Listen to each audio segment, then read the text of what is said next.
Hello and welcome to Thursday Thoughts. Thursday Thoughts? What the hell are they? I hear you cry. Well, my friend Polly and I meet every week over on Instagram to talk all things personal growth because she is as obsessed with it as I am.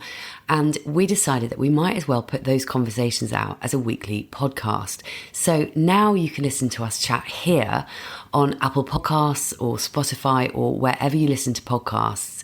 And we'll be talking about topics such as spirituality, limiting beliefs, ego, imposter syndrome, gratitude, meditation, confidence, and so much more. So if you're ready, here we go. So we're talking about one of my favorite subjects, ego, ego. Yeah, the ego. Let's do it. Okay, let's do it. So, I was just literally having a moment to think about this before I pressed live. And I suppose a really good place to start would be to think, for people, what is the ego? What does it mean to you? Because I think it can mean different things to different people. Definitely. So I'm really interested to know for you, Lucy. I kind of know what it is, but you tell everybody, what does it mean for you? Well, for me, I think it's such an interesting one, this, because I think that so the way that I see it is that we essentially have two parts of ourselves. We have our higher self, and that sort of intuitive part, and the kind of the higher part of ourselves, and then we have the ego self, which is the way that I would describe it is it's the part of ourselves that is sort of identifies with, our job, our name, who we are. It sort of is that identity part, whereas the higher part of ourselves is that soul part of ourselves. But I think people can misunderstand what the ego actually. I think sometimes when you say ego, people just immediately think you're talking about someone who has a big ego. I mean, we all have an ego, but the problem, dare I say it, is that most of us are living far more from our ego than we are from our higher self. And of course, the ego is the thing that kind of worries about what people think, and worries about what we say, and worries about what we do, and worries about our job, and sort of relates to all the kind of material things, and very much relates to the sort of 3D world that we live in, as opposed to our higher self, which is kind of more in touch with who, in my opinion, who we really are. And I think the sort of problem with it can be that, ultimately our ego is there to protect us, but it was designed to protect us in the times when we really literally needed protecting from, mammoths or saber-toothed tigers that were kind of wandering around.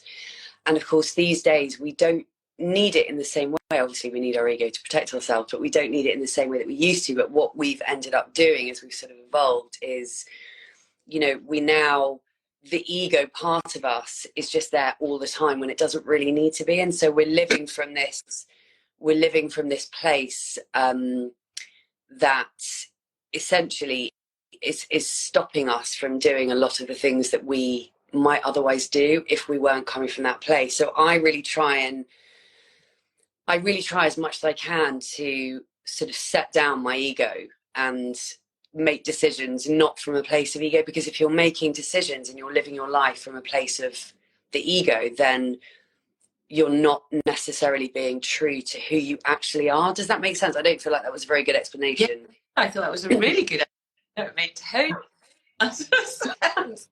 Yeah, no, totally. I mean, I think, the ego is kind of there really to kind of, I suppose it helps us to fit into everyday life, and that's kind of what it was, how it was formed. It's because to help us feel safe, to help us have that feeling of belonging and part of a community, because if you weren't, then you were out on your own, you wouldn't survive.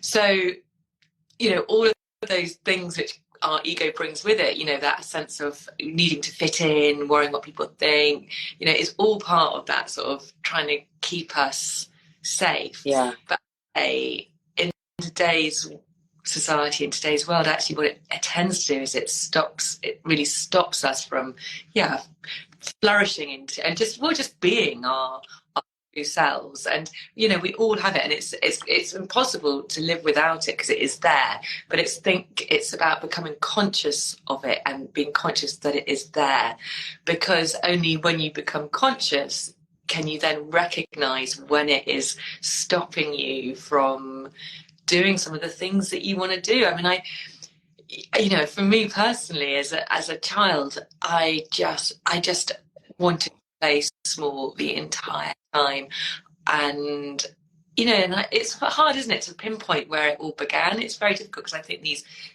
all of that kind of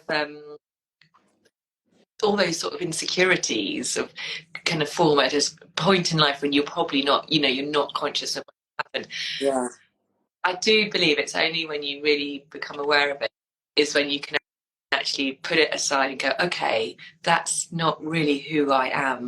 Totally. There. So yeah, I think, but it's still, I think it's always going to be there. I don't think you can ever get rid of it. I mean, I think unless you're literally the Dalai Lama, you're gonna, Yeah, it's so true, and I think that you're absolutely right. It is ultimately it's about being aware that of what it is and how it's perhaps holding you back. And so, because I think there are many people out there who are living entirely in their sort of ego selves, and they're not tuning in to that higher part of themselves, and that's what we all ultimately should be trying to do, to sort of tune into that part of ourselves, that higher part of ourselves that just knows the truth of what we actually want, rather than living very much from the 3D angle of, like you say, worrying about sort of belonging. And of course we all want to belong to a certain extent, but actually we want to belong to ourselves first and foremost, don't we? And unless we're tuning into that. And actually, one thing about the sort of difference between the ego self and your higher self, I think when I'm trying to work out whether my intuition is talking to me or whether it's my ego talking to me, I try and listen to how it's coming through. And I think the thing about the ego is it's very sort of anxious and like insistent and like, oh my god, it's very fearful. Ultimately it's about fear, isn't it? The ego is about fear, whereas when you're inner knowing and your sort of intuition is trying to tell you something, it's much calmer and it's much sort of quieter. And actually that's why meditation is such a good thing to tap into, because it allows you to kind of essentially get out of your ego and tune into that intuitive part of you. And I think people can, I think it can be quite difficult, especially in the kind of world that we live in the society that we live in. I think it can be very difficult to sort of get still and get quiet and listen to what that inner knowing is trying to tell us, because the ego is so, and again, the ego is so loud and so insistent and so fearful, and that's kind of how we know that's what it is. But like you say, it's the most important thing is to just become aware of it and realize and just be mindful of the fact that ultimately.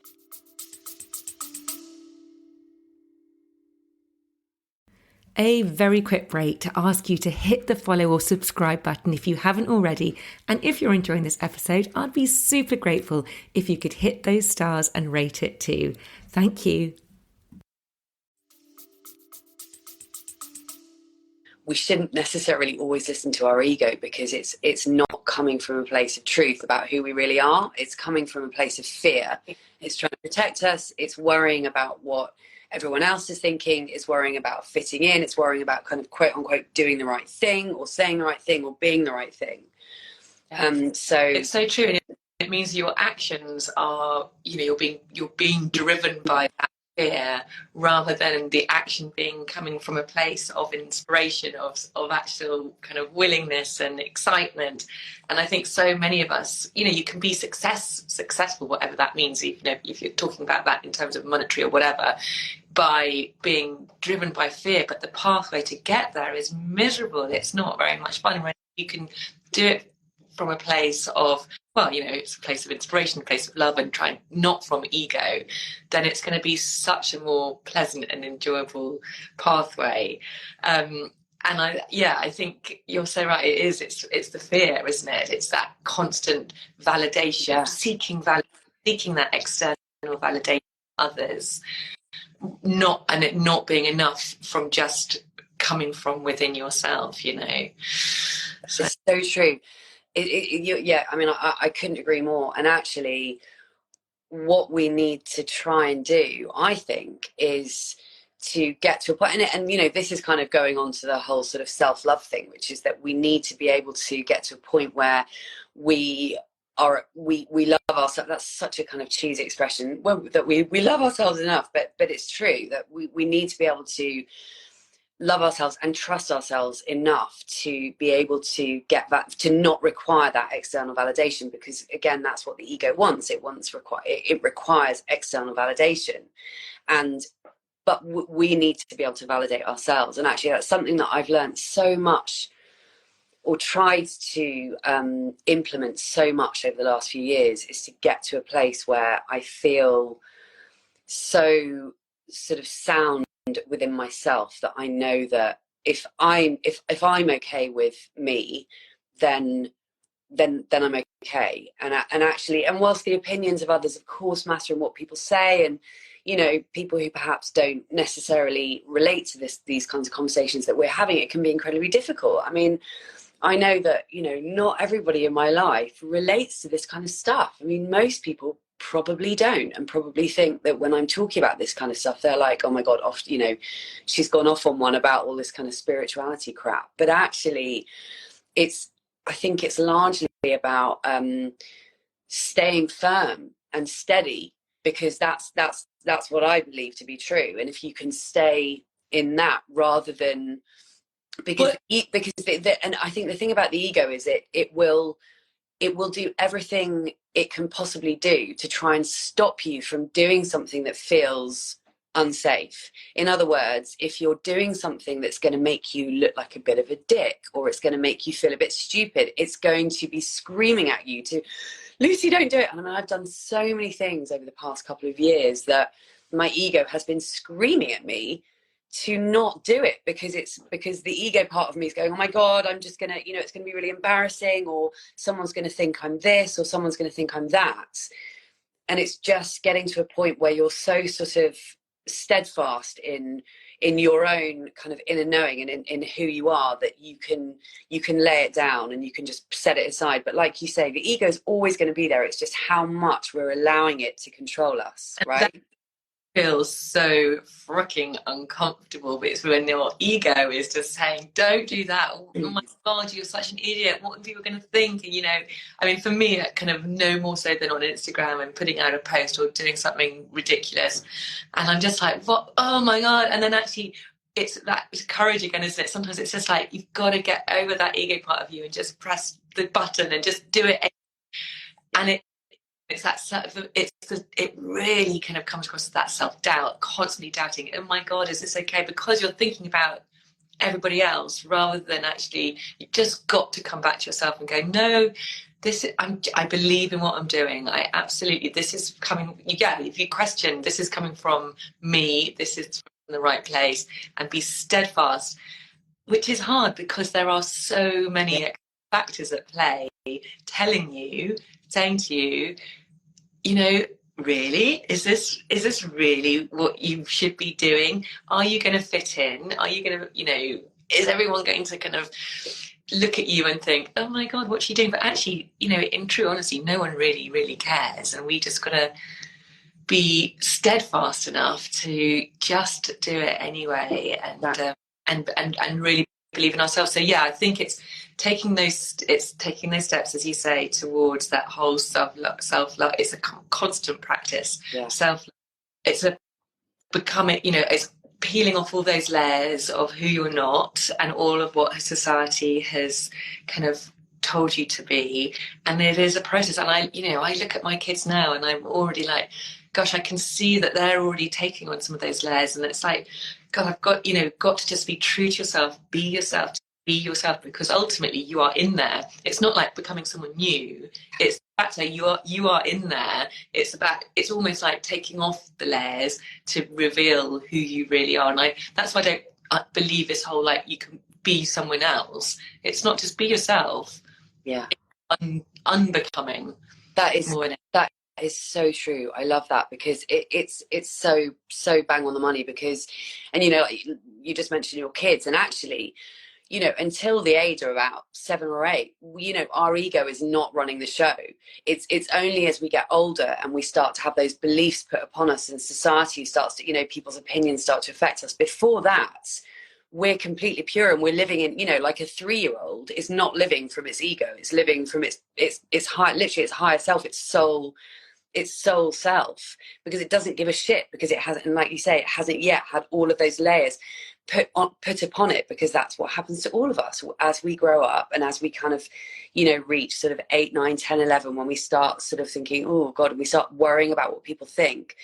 That is other people's shit being put upon us. And like you say, it really is more about it's more about unbecoming all of the stuff that we've had effectively forced upon us, which sounds awful, but and through no one's fault really, because nobody, our parents or our teachers or our, whoever was influencing us when we were kids weren't meaning to do these things in a bad way, but we all do it.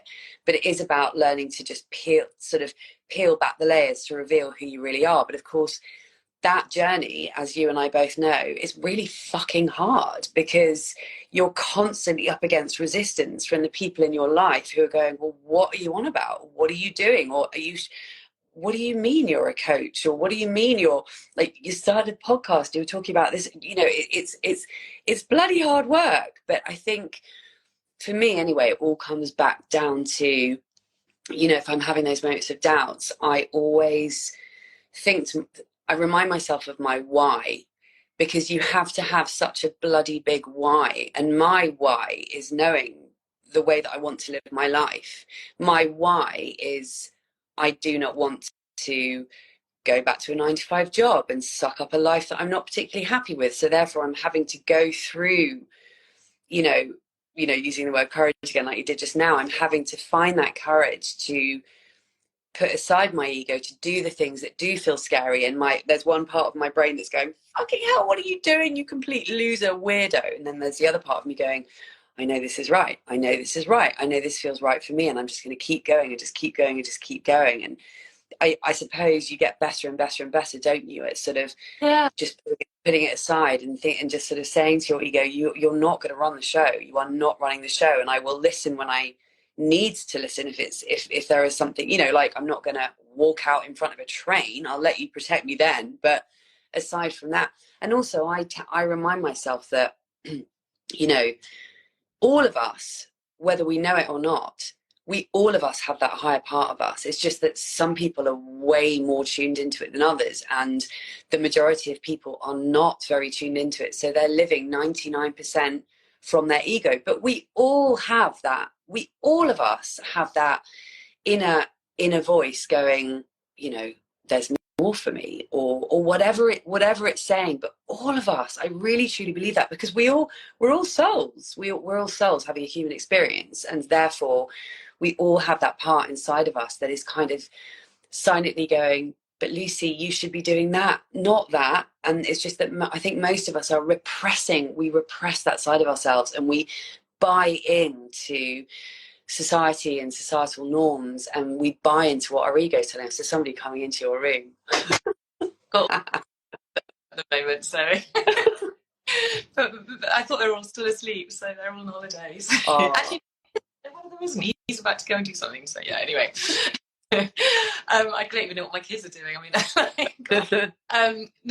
no, you're so right, though. And I think the trick is it's learning to listen to that part of us, because I think, if you're, even when I was in a job, when I was teaching and I was doing that whole, I felt like I was on the treadmill, because it was just gotta go.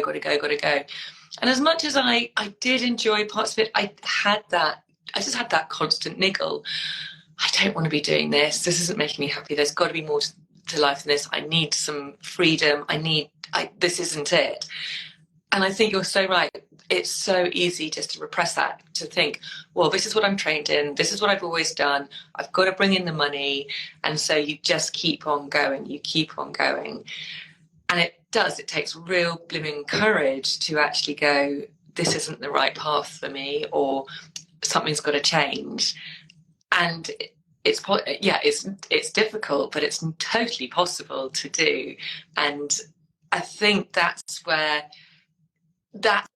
the problem. It's too easy sometimes in our culture to suppress it, because we've got to have money, we've got to survive, we've got to, it's what you've always done. So once you start to listen to it, and I think once you allow it, then it never really goes away. I think it's there, and it can get louder and louder. And I suppose it's how loud does it have to become before you actually act on it and do about it. And I think when you do make that shift, that's what's happening. And I think that's why there are so many coaches appearing now, because everyone is sort of slightly waking up to it. And then when you discover it, you kind of want to share it with somebody else and say, gosh, you don't have to live like that. And that there is this like massive boom of people out there wanting to share all of this stuff with each other. So it feels kind of quite an exciting time. I mean, maybe it's because that's the world in which we are, but I think gradually people are beginning to wake up, and it can spread. Totally. And yeah, I mean, I'm completely with you on that. I also really feel that there is a kind of a mass awakening happening. People are starting to question things and starting to literally wake up. And I know, we keep sort of using that term, wake up, but it's so true. It's when you wake up to what's real and what isn't, and what's important and what isn't. And I think that you're right, there's a reason why there are so many more coaches appearing, and there are so many more conversations about this.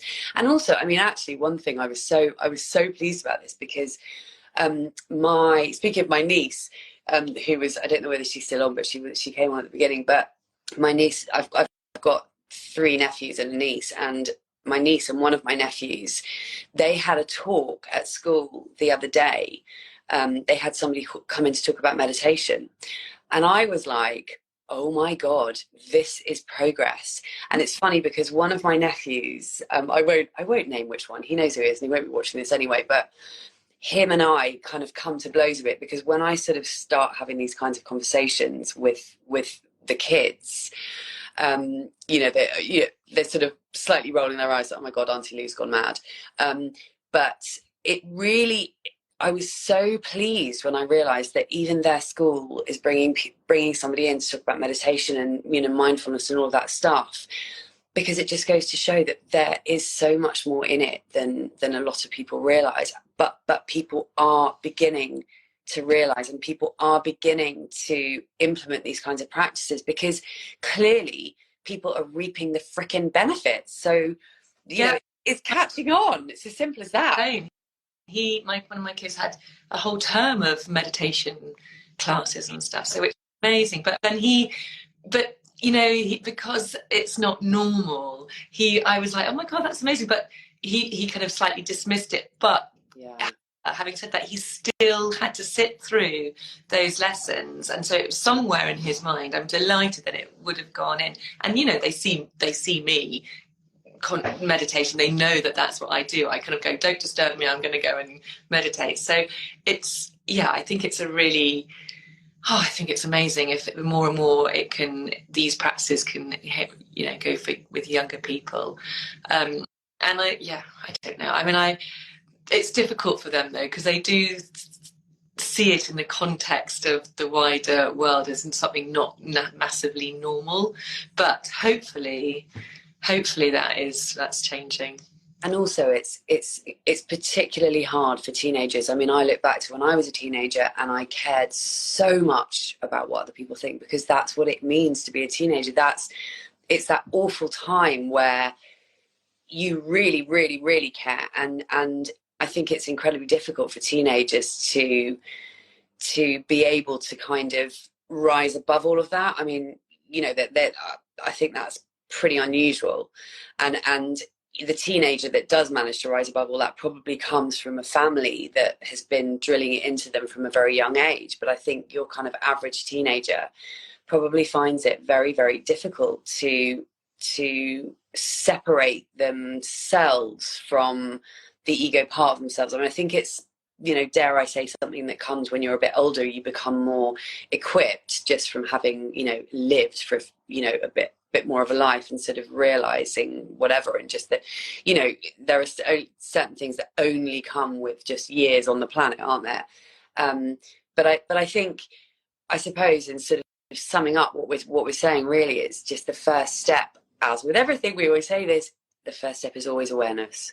Because if you're not aware, you can't do anything about it. So for anyone who watches this video, like, I would say, and I'm sure you would probably agree, Polly, that the very first thing to do is to start becoming aware of that part of you, that ego part of you, as opposed to that intuitive part of you, that higher self part of you, that is actually the real you underneath all of the crap that is put upon us by culture and society.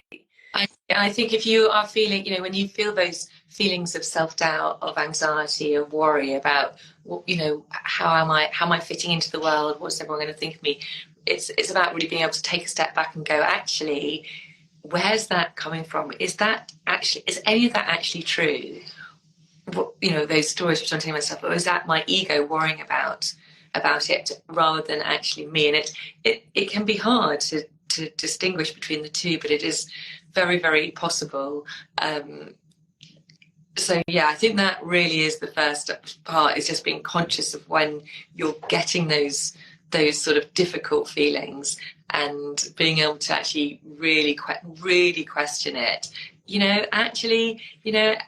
Okay, the self-doubt, I'm not good enough, it's that whole I'm not good enough, but it's actually like, well, is that true? Where have I got evidence that it isn't true? Because there will be a mountain of evidence that you are good enough and you are able to do whatever it is to do. It might need a bit of practice or whatever it is, but you are able to do it. So yeah, I think that is really the first step. You're totally right.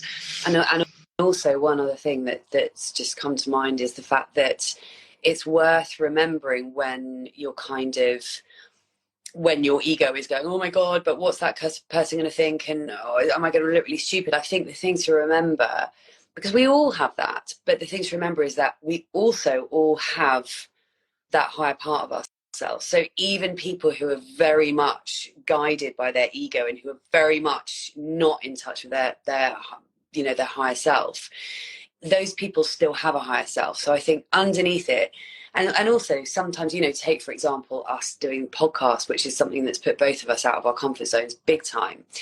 I think actually that probably even those people who are living 99% in their ego self, there is still that 1% of themselves that's going, actually, do you know what I mean? They're because ultimately we all have a soul, and we all do have that intuitive side of ourselves. So even the people that perhaps we're most worried about, it's good to remember that they're the same.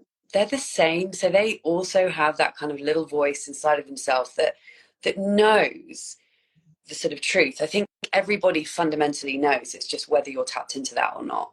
Do you know what I mean? Really amazing way to tap into it is through breath work. That is one incredible way where you can actually begin to lose those layers and really tap into that intuition, that inner knowing, that inner self. It's incredible how it can do it. Just even a few minutes of it can really help you feel totally centered and you. And that is something which I'm going to definitely be kind of rolling out, I think, because that is it's kind of like almost getting to it on a speed dial. It's much quick. It's a kind of a quick way to try and find that inner part of you.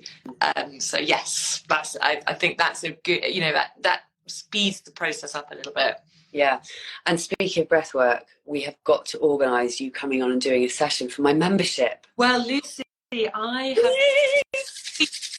Well, from now, I'm literally starting what they call practicum. So I've got to do 60 hours of practice in either groups, in one-to-one, with like a small group for the next couple of months. So I'm literally here. Anybody who wants some breath work, I need to practice. So I will do it. I mean, you know, I'm happy to do it whenever, really, but I don't know if you want me to be a bit more experienced before I do it. Well, no. I mean, absolutely not. I mean, I think it would be, you know, I'll definitely speak to the guys in the membership. I'm sure they'd be up for it. Absolutely. And for you know, I for one would love you to do some of your practice sessions on me, because although I do a bit of breath work myself, I definitely have got a lot to learn. So amazing. Okay. And but we'll talk separately from this live. Yeah, perfect. Well, yeah, I'm absolutely right. I'll count you in, definitely. I start with, when I'm doing this practicum, I can't have groups bigger than 8 people. Just to say, though, at the moment, so they're maximum 8. Okay, cool. Well, that's cool, because we can totally work that out. We could even split the membership members into 2 groups, and also not everyone can make every live call anyway. So yeah, you know, we can definitely. Yeah, that's exciting. I can't wait to do that. Yeah, cool. We should wrap up, shouldn't we? Because we've done our half hour. We have. All right. Well, yeah, lovely to see you. Lovely to talk to you. And yeah, we will next week. Definitely. And we'll speak on the phone, no doubt. Cool. All right, love. Bye. Bye. Bye. Have a good day.